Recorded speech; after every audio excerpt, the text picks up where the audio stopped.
ঘূর্ণিঝড় রেমালের দাপটে ব্যান্ডেল জিটি রোডে মহাত্মা গান্ধী স্কুলের সামনে ভেঙে পড়ল একটি বিশাল গাছ।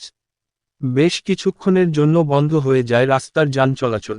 ঘটনাস্থলে উপস্থিত হয় চন্দননগর ট্রাফিক পুলিশ সহ দমকলের আধিকারিকরা।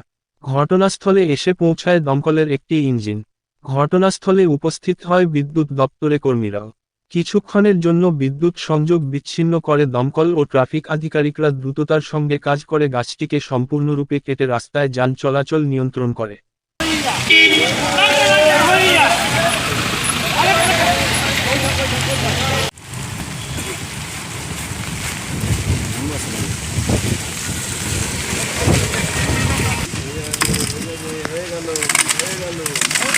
দারুণ দারুণ।